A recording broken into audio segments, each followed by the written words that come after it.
Coming up this week on Beyond the Vibe, we're joined by Tom Harte of Trucker Diablo. Everything really from that song, it just went. We actually got on the download because of that song. Okay.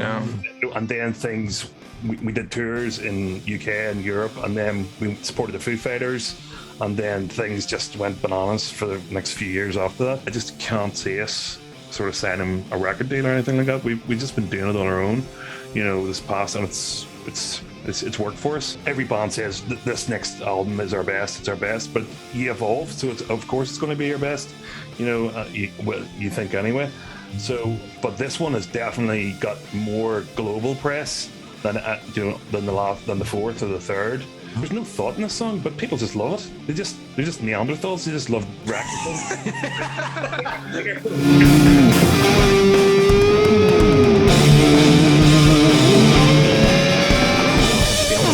show that cuts deep into the world of music. My name is Aaron Day. I am lead guitarist of the UK band These Wicked Rivers, and I am here with head triangle player, music videographer and photographer. It's Mr. Ryan Bates here. It is. Stumbling. Just about got through Just that about. sentence. Imagine that's like the verbal interpretation of when you see someone on a running track and they've just hit that last hurdle and they're just falling over the finish line. It reminded me of a few weeks ago. Here's a story for you. Me and my parents, we drove back from a meal, and we drove past at just the precise moment that this is like 5 p.m. The precise moment that a man who'd clearly been heavily drinking that afternoon decided to randomly just try and run. But the moment that he immediately tried to run, he just completely fell forward. I love that. So it's but we just caught it. We just at the exact moment. And they didn't pull over and help me. They did nothing. No, He just nothing. laughed. He just cackled I at just me. thought, there's Aaron again.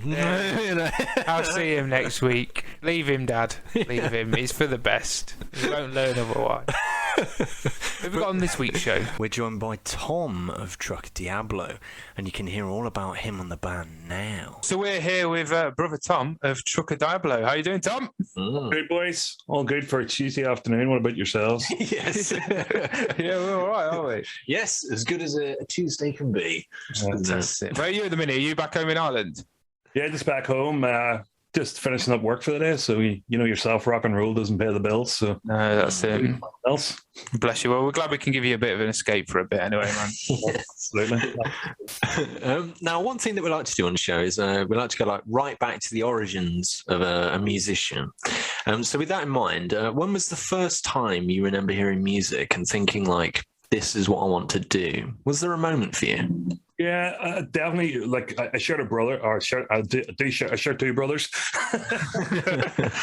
I shared a room with my brother, and he was obviously a big rock fan, big metal fan. So from, I would say, about age 11, 12, I was listening to Iron Maiden, Halloween, Metallica, everything that was coming in, I was absorbing it. So, I think subconsciously it was destiny, So I was just listening to all of that from a young age. And then around 15, I was all right, I'm going to make the jump here and start learning guitar, because he had started learning guitar and he was getting really good.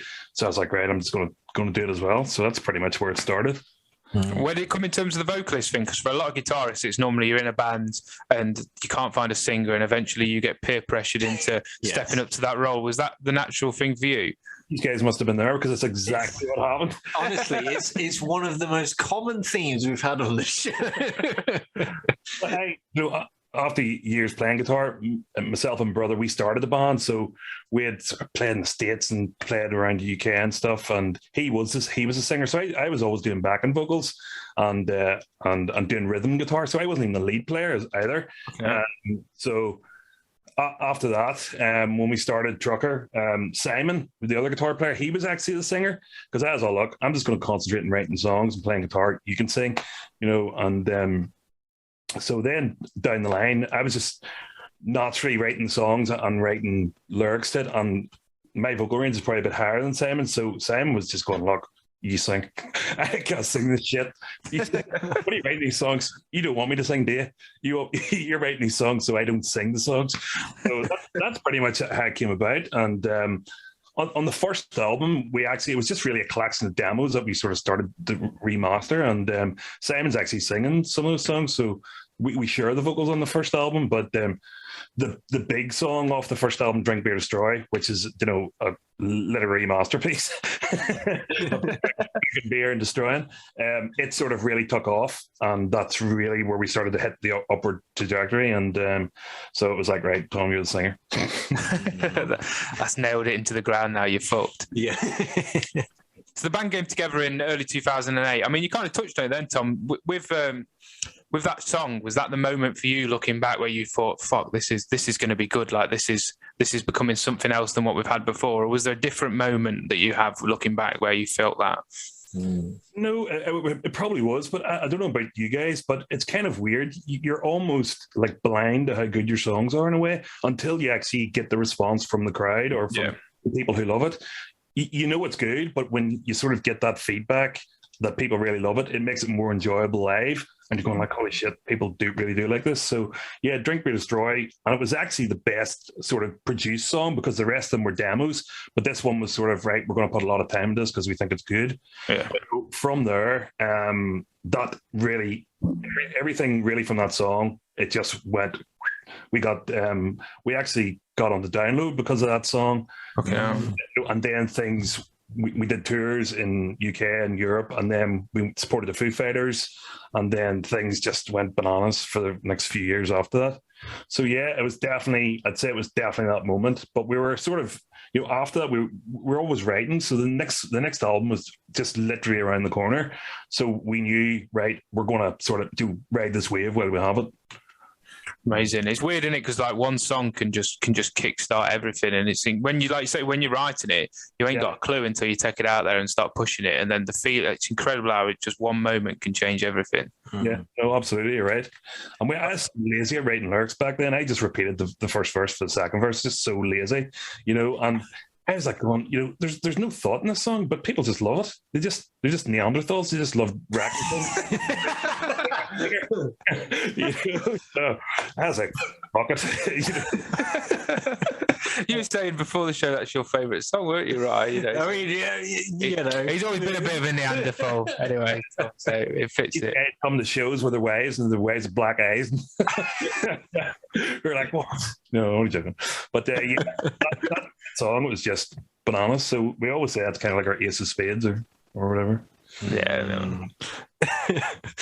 So with the latest album, Tail End of a Hurricane, when you had that collection of songs decided and you walked into the studio, did you have like a certain vibe that you wanted to achieve with the record? And like, if so, how did you go about this? No, it's pretty much the short answer because this album was written, you know, over the pandemic period. We never were really in the studio together at all. So I had done all the pre-production at home in my home studio, and I'd literally just give the demos to Terry, our drummer, and he went into the studio and did the drums to the demos. You know, I took all the drums off and we just put a click to them, and he just did his drums over the top of them. And then one by one, you know, we went in and did our own parts. So I can't actually remember if we were all there at the same time. I think either two of us, three of us, one, or whatever. And then, which is kind of strange because, you know, every band says that this next album is our best, it's our best, but you evolve, so of course it's going to be your best, you know, you think anyway. So, but this one has definitely got more global press than the fourth or the third, and you know, the songs seem to really pick up. You know, our first single, Rock Kids of the 80s, was just about being a kid in the 80s and all the nostalgia that you remember, you know, about that time. You know, it's those kind of songs that sort of hit home with people and they really sort of latch onto them. Like Drink Beer Destroy, it's such a simple statement that, you know, most people enjoy a beer at the weekend, and, you know, maybe like a bit of danger as well. So you mix that together, and then Rock Kids of the 80s are going like, you know what, I was a rock kid in the 80s and I loved it. So they sort of latch on to those simple statements, but then, you know, as a songwriter, as you evolve, you know, things become a bit more complex and you have social commentary and, you know, things that actually make sense. Well, what was it like for yourself, Tom, in that process? Is that how you'd normally do it, in that you'd normally demo everything from you first and then it'd go to each other? Or with the pandemic, is that the first time you've done it as a band? Yeah, pretty much. On our third album, there was only three of us because our bass player at the time, he had left before Jim, our current bass player, had joined. So it was only the three of us, and it just so happened I worked for myself, so I was working from home and writing the third album as well. And Simon had just come over and sort of give me bits and pieces, but predominantly I just write everything. And if Simon's got riffs, he'll send them to me, and then I'll just put his riffs down and whatever lyrics he sends me as well. So, but I think on the last album, when we could practice, we really sort of came together and tried to work it out as a band rather than just being, me saying, right, well, do you want to think this is the best way to do it? But it's not, yourself, a band almost has to be like a democracy, a marriage. It can't be, everyone's voice is as important as the others, because if you go down the road of being like, oh no, it has to be this way, then you're screwed.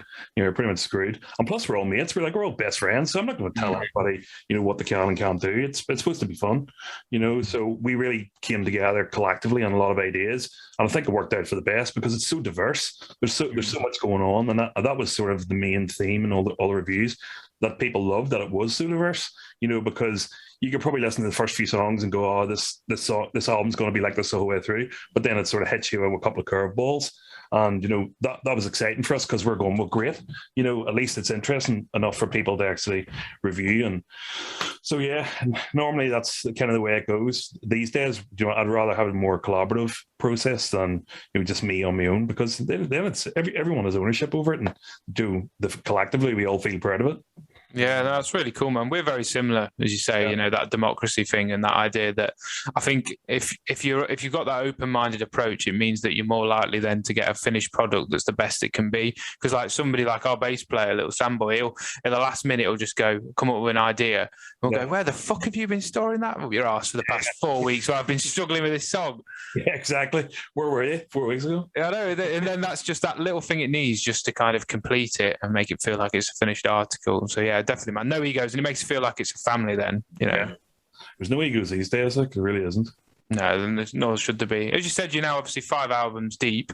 Looking back from the first album to where you are now with the most recent album, do you think the thing you've retained is that simple message, as you said, that people can cling on and to relate to, kind of, Yeah, like I ultimately, as a songwriter, it's our jobs to really make people feel what we're trying to say through the song. So I always feel, because I would do a lot of acoustic stuff on my own, and I've recorded my own stuff. So if I feel something that's sort of personal to me, I almost want to tie my heartstrings to theirs, so they can feel exactly what I'm feeling, through the song. And once you do that, people are hooked, because that's why people love music so much, because music is almost like your emotions in sort of physical form, in a way. So yeah, it's always really having that simple message, but then also stuff that's important to us might be important to other people. So you just never know what you're writing could be important to anyone. There's always going to be something for everyone, I think. Cool. I think one of the biggest things, like obviously we gigged together in Morecambe recently with Massive Wagons, and I think you and Wagons are a really good example of that community around rock music now that maybe is a lot different than like the 70s and the 80s. And like you say, I think rather than it be that that connection that you boys are able to link in with the crowd, it makes it feel like the crowd are your friends, which they are in that community at the minute that's around live rock music. Yeah, it's so true. And I think because we are from Ireland, there's always that element of, yes, we're going away to tour and we have to do a job and we have to do it right. We're also on our holidays. So, we have to enjoy ourselves, because people are there to enjoy themselves as well. And we're at all our shows, we're always in the crowd afterwards, having a beer at the bar and chatting to people, because that's what people want to see. They don't want you to sort of hide away around the back. They want you to talk to them, because, ultimately, it's still sort of a small business as well. So you're there to talk to people, and then if people like it, they might just buy your album just to take that chance, and then they might end up loving it. So I think you have to make that personal connection. Plus, we just love meeting new people and talking to people and just having a bit of crack. As you've seen, we just talked to these guys like it was you had known yous for years, and then everything just clicked. So yeah, I think it's important. Yeah, 100%, man. Mm. When it comes to gigging the new material, is there any songs that like fans can expect to be in the set list? Any that is like a particular favourite for you that you're looking forward to playing live? Well, I think we released 4 singles. We had a sort of plan this time around that we actually wrote down on paper. We're like, right, we've got so much time on our hands. We're going to release this album, but beforehand, we'll release a single every 2 weeks. So we did 4 singles. So it was a good run up to sort of give a good let people sort of look forward to what we're sort of trying to deliver. So it was really like, right, we'll do these 4 songs. So the 4 singles definitely have to be there because they're the first ones. But then you sort of pull out, like we have a song called Set the Night on Fire, which is on the album, and people just seem to really have latched on to it. And so we open with it now, and it just seems to be, right, it really gets in there. But from the other albums, when you're 5 albums deep, it's hard. You're going like, right, if we put 6 songs off this new album on this, what do we leave out from the other albums, that people love as well? So you're going like, Christ, and it's tough. So like, you're kind of going, right, what are we going to do on like the 6th, 7th album? You're going to be playing 1, 2 songs maximum. So yeah, there's always the favorites, but like you always have like Drink Beer Destroy, and there's another song from the first album called Voodoo that people seem to love as well. So we always have those. But Rock Kids, I think, Rock Kids is always going to be there. When we played the night before Morecambe that we played, there's some of the fans came dressed as Rock Kids from the 80s. then you're going like, right, people are starting to take this more seriously than we actually thought. Everyone's going to be coming dressed in sort of skin tight jeans and leopard print and spandex. And, oh well, whatever you want, just enjoy yourself. It's weird though, isn't it, man? Because like when you're like you say, when you get the new album out and then you start to go through the different album cycles, you do definitely feel this song's probably going to be in the set list kind of through the longevity of the band. And I know when I was younger, I'd listen to classic bands like Maiden or whatever, and there's songs that you always expect to be in the set list. But I bet when they brought the album out, they didn't know them songs were going to be taken that way or remain in that set list for a long time. So it's weird when you've that many albums deep. I mean, we're lazy. We've only done 1 album, so it's fucking easy for us. Do you know what I mean? Well, that's it. Well, here, look, in the next few years, you get an off few out, then that's the time to make the hard decisions. I know, the difficult ones. Is there any that you and the boys put in there for your own personal taste, or do you always try and cater it for the crowd? Is there anything where you're like, no, I want to play this song because it means something to me? Just songs that we enjoy. I think it's a bit of both. We put songs in there that we know the crowd probably will expect and will enjoy. But normally, if we really love a song that's cooking, we just say, all right, look, has to be in there. We have another song of a second album called The Rebel, which we always end with because we just know it's just such a big monster song that it's just a great finisher. But we actually went through a phase of festivals opening with it, which was good as well. So we're going, like, we could really put this anywhere, but at the end, this seems to be the right place. So yeah, there's just those certain songs that we just know, that we want to play and we know that the crowd will want to hear. Sometimes you see yourself, some bands go, well, what do you want to hear? And then you get all these sort of random ones. You're going, oh, Christ, can't play this. So it's tough. Yeah, that was cool, man. Obviously, I can see a wide array of guitars behind you, which I imagine's in your studio room. Obviously, when I gigged with you and the boys in Morecambe, you were playing a Les Paul, but it was what was it a Tokai or what was it? Norval. So it's Norval. So it's Japanese Gibson. So I don't know if you know, but Gibson, the guy who invented Gibson, his first name was Orville Gibson. Right. So their Japanese factory, and they didn't want to release as Gibsons. They wanted to be different, so they released them as Orvilles. But they're pretty much Gibsons. They're pretty much the same. So awesome. Yeah, so I think mine's like a 81 or something. So they're pretty old. They've been going for years. So obviously, were you boys kind of coming over and touring? I imagine it's because obviously you had the is it 2x12s or the 1x12s, a little cab jet on stage? Yeah, the 2x12. So obviously, when you got boys coming over, like, do you tend to kind of have a limited rig and you'll just kind of bring 1 or 2 guitars that you can trust, or do you experiment? Yeah, we sort of, well, Simon, like, honestly, Simon's about 20 guitars, so he just has like his his number 1 and number 2, which might change just depending on of just playing them. But I have a PRS and then the Orville, which are kind of my number 1 and 2, and then I have a V there which I built myself, and just love messing around. What else?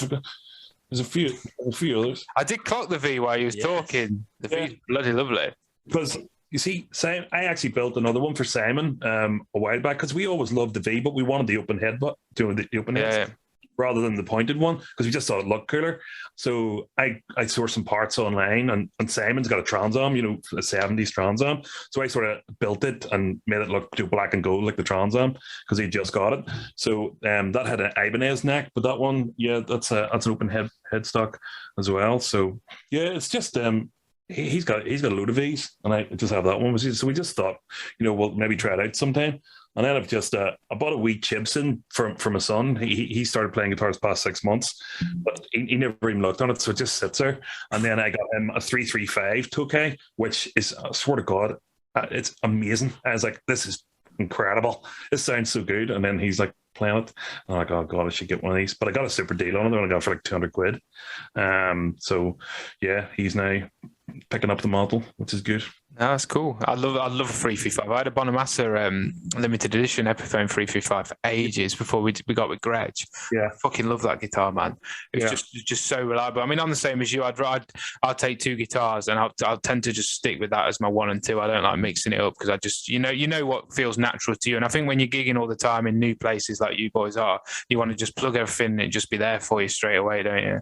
No, exactly. And we've a good crew now in UK. We've 4 people that look after us every time we come over. So, you know, it's just great to have that peace of mind that, you know, everything's plugged in, everything's ready to go, everything's tuned up, and you just go on and just hit the ground running. But in terms of the Orange, like we've been with Orange now, must be near 10 years we've had endorsement with those guys, but see those amps that we have, they are the heaviest thing in the world. They're so fucking heavy. And we're just like, oh, this has to change. We're fucked to try and lift these off. So we're looking to get those wee lunchbox ones, the dual towers, which I've played before, and they're equally as good. So, they're solid amps, man. Yeah, they're cracker. And I was like, why don't these guys like do a rack one? They do have a rack one, but there's no effects or anything built in. It's just like a preamp. So you would have to run. They have a valve foot switch as well. So that, you know, all your effects, which you could do, you know, to really sort of lighten it up if you wanted. But Simon and I were like, no, we definitely have to lean this down when we're coming over, just to make it easier for us, because we're building our own studio in the winter. So we're pretty much taking everything we have gear-wise and putting it in the studio just for pre-production, you know. Yeah, that'd be really cool, man. Yeah. Now, obviously, we've talked about the beginnings of the band and all that, but where do you see yourself and the band in 10 years' time? Very good question. Very good question. The thing is, for us, right, like success is surviving. You know, the likes of the Wagons and those down crews, they're doing so amazing, you know. But for a band like us, you know, this is well documented. You know, on the third album, we sort of took a break because things were so busy for us. Like we did, I think one of the years we did like 48 shows. For us, is huge because, you know, we're coming over from Ireland every time. You know, cost us £1,000 before we even hit a note. You know, so there was sort of, you know, a lot of money sacrificed and a lot of time away from families. But 3 of us, you know, we all have members of our families who have disabilities, so it's even tougher to try and sort of have a job, have a band, and then have your family stuff to do as well. So, you know, it's really, for us these days, I think now we've got such a good following and a solid name that, you know, I think we could easily over the next 10 years just keep coming to UK and, you know, play like maybe 10, 15 shows a year, and we'd be happy enough, you know, because, you know, it's not really about the money for us. It never was. It's just really about, you know, we write these songs, we think they're great, so we think people should hear them. And, you know, the response we've had for this album has been incredible. So definitely in 10 years' time, I think we'll probably be doing the same thing. I think we're luckier than most of the English bands because we have dual citizenship. We can have Irish passports. It'd be easier for us to go to Europe, which we've done in the past. We played France quite a few times, and then we're being offered a Spanish tour next year that we're going to do, I think. And then we've been offered stuff in the States before, some big festivals, because our original record label were American. So we've always sort of kept that relationship there. So if we wanted to go do that, I think we could. So yeah, 10 years time, I think we'll be still doing the same thing. Hopefully Spotify will up their rates and then make a bit more money. Yes. Oh, dear. That's cool, man. And for folks that want to check the band out, whether that be, you know, in the next 6 months or in the next 10 years, what gigs have you got coming up? With none. we've one back home here at the weekend, which is just a place we always play. The Wagons played it last week, called the Diamond Rock Club. So Cool. that's kind of the place to play. We have nothing planned for the winter because we're going to be building this studio. Yeah, of course. We're putting all our time and effort and money into that. But next year we have been offered some festivals that we can't talk about just yet, but we will be planning to come back over and we always like to do short stints, and maybe some supports and stuff like that, but definitely back over and festivals and maybe some Europe stuff as well. It'd be good to get back to France. And I actually have a promoter in Germany that I've been speaking to recently that wants to get maybe 3 or 4 shows out of us too. So yeah, just try and do as much as you can when I'm still kicking. Well, could be dead in 10 years. That's it. You got to enjoy it while you can, man, haven't you? Make the most of it. Were you building the studio in the winter? Is your plan to then use that to bring out an album or write an album next year? Or are you going to give it a couple of years to let the dust settle? No, we're pretty much going to start writing the album after this next show, because we probably had overwritten a lot of songs for the last album because we put like 13 songs on it, but we had easily 20. So there's at least another 10, 15 ideas there to sort of work on. So I think we're definitely going to do that. And we've been approached by record labels, but I don't really see. I don't know what you guys think about it, but unless it was something really worthwhile, I just can't see us sort of signing a record deal or anything like that. We've just been doing it on our own, this past, and it's worked for us. So I just it's hard to see the future of bands. I think everyone's going to have that glass ceiling that we're always going to play, but then it's who's going to break through to really open the floodgates of sort of taking everyone back into the limelight of sort of the rock music industry. I suppose it's tough. It's hard to see. Yeah, it's different. I think with your boys' kind of journey and stuff, I think because you've built that fan base that you can look to, that's always going to be there for you, and touring's just about constantly growing and reaffirming that. I think you can obviously release albums with that.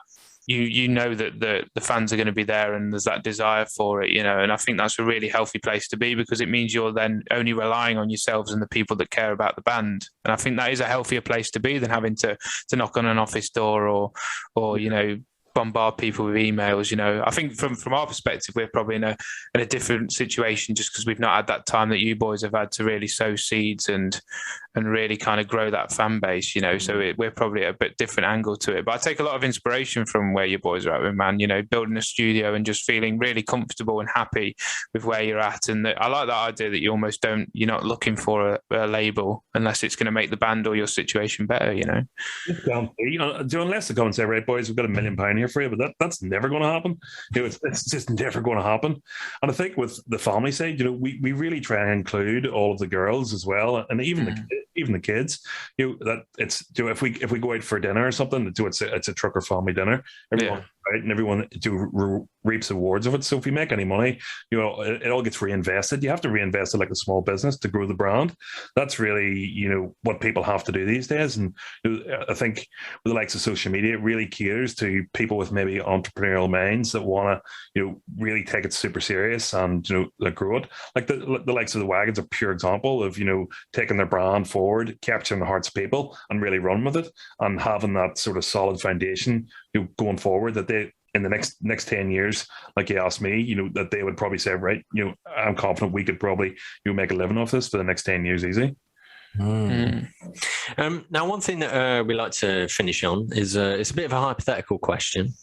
If you could tour with one band from the past and one band from the present, who would they be? I don't know if you know a band called Cry of Love. Have you ever heard of them? Cry of Love. Cry of Love. I feel like my dad's just bought a record by them. He was playing me when I was around his at the weekend. Yeah, they're actually from the 90s, but I think Cry of Love is after a Jimi Hendrix song. But check them out. They've got a song. They've got an album called Brother. There was a first album, just incredible. It's kind of like southern rock stuff, but it's just amazing for that time to sort of release something like that when sort of grunge and everything was They released it on Epic, which I think Pearl Jam were on at the time. It's just an amazing album. It's just brilliant. I love it, and it's don't know if you know the guitar player, Audley Freed, I think his name is. He played with Black Crows, and he's got his own band as well. But they're just amazing. Check them out. So that would be the band from the past. Awesome. From the present, it would just have to be Metallica, because we just all love Metallica, and it would just to sort of get on something like that, and it would just take you stratospheric, probably. Awesome. No, I like that, man. So we'd have Trucker opening. Yeah. Then we'd have Cry Love, and then Metallica to end the night. What venue would you have? You can have any venue in the world. What venue you have in?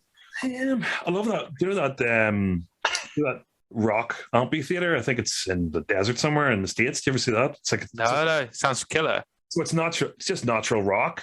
You know, like the side of a mountain, but it's sort of the way it sort of curves out. It's almost looks like a natural amphitheater. Awesome. I'm not sure if it's called Red Rocks, but loads of huge bands have played it. So yeah, I think that would be pretty cool, pretty special. Awesome, man. No, that sounds great. We'll get back to you. We'll send some emails. Do what we can. Yeah, that's it. We'll get back to you, Tom. Thanks ever so much for your time, brother. It's great to see you. No worries, dudes. Hopefully see you on the road sometime soon. Absolutely. Take it easy, boys. I really appreciate your time. For those that haven't checked out Trucker Diablo, what are you doing? Exactly. Get part of the Trucker Diablo family. Follow them on all the normal social media bullshit, Awesome. and check out the most recent record. And when they do go gigging again next year, make sure you go over and see them. Cheers, brother. See you soon. See you later. So that was Tom of Trucker Diablo. I really loved his enthusiasm and the will to go it alone and do your own thing. I really respect that. Like building a studio, releasing a record, without any a label backing. It's something to be really respected, and to have it do as well as it's done is a real achievement. That is it for this week on Beyond the Vibe. If you like what we're doing, you can subscribe and follow us on Facebook as well, where we reveal what guest we have every Wednesday from 10 a.m. We release it in the form of a teaser trailer. And of course, we release the actual podcast itself on a Saturday from 10 a.m. And if that isn't enough, we also have occasionally on a Thursday Extra Vibes, where that could be anything about any topic. It could be a top 10 about the last the best albums of the last decade. We could have anything. The possibilities are endless. So we will see you next week.